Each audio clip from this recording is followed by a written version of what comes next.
Run amiss a working description and definition of Trumpism.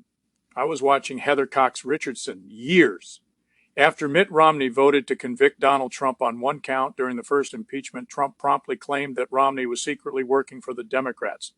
Not merely wrong, not misguided, but an infiltrator, a plant. Richardson paused, as historians often do, and noted how strange this was. Romney had been the Republican nominee for president in 2012. Less than a decade earlier, he had carried the party's banner nationwide. The idea that he was somehow a long-embedded Democratic sleeper agent was, in her word, bonkers. She was right.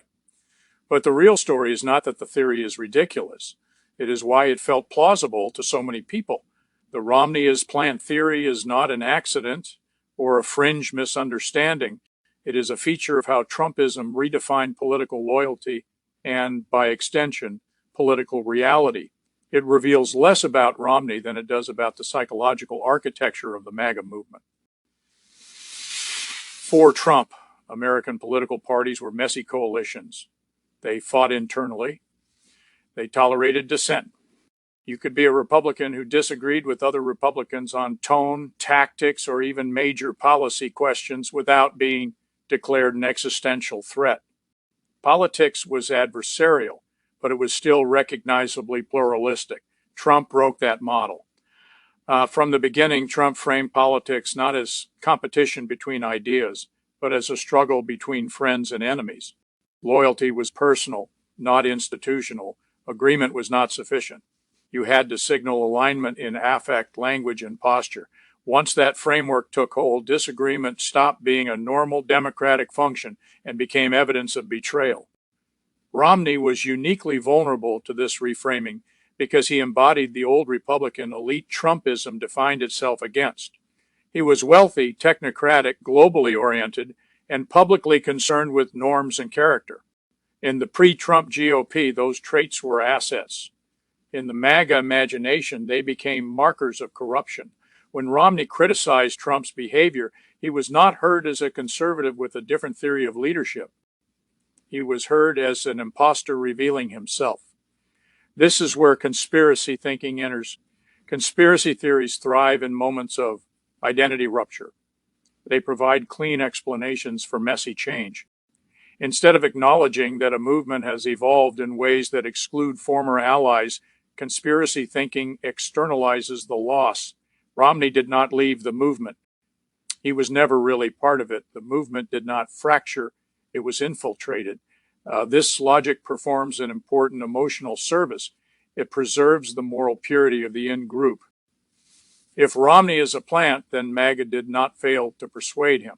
He was always aligned with the enemy. There is no need to ask why certain Republican leaders found Trump unacceptable. There is no need to interrogate whether institutional loyalty or constitutional norms matter. The problem is not internal disagreement. It is contamination. The theory also depends on a misunderstanding of how power works. Infiltration implies coordination, secrecy, and reward. But Romney's opposition to Trump was public, consistent, and costly. It alienated him from the party base. It diminished his influence. It ultimately helped push him toward retirement. There was no payoff, no hidden advancement, no Democratic embrace waiting in the wings. What there was instead was a political system that increasingly punishes dissent. That punishment is the point. Trumpism does not merely demand loyalty. It retroactively rewrites identity. Once someone breaks with a leader, their entire past must be reinterpreted. Romney did not become disloyal in 2019. He must have always been disloyal. The same logic has been applied to career civil servants, judges, prosecutors, and even Republican appointees who carried out their duties in ways that conflicted with Trump's personal interests. When institutions resist, they are not functioning, they are conspiring. Richardson, as a historian, recognizes this pattern because it is not new. Authoritarian movements often collapse the distinction between opposition and treason.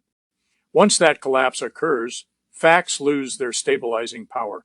Romney's documented Republican career does not disprove the conspiracy. It becomes part of it, a deeper cover, a longer con. This is why the theory cannot be argued away with evidence. Evidence is not what sustains it. What sustains it is a worldview in which loyalty is the highest virtue and disagreement is moral failure.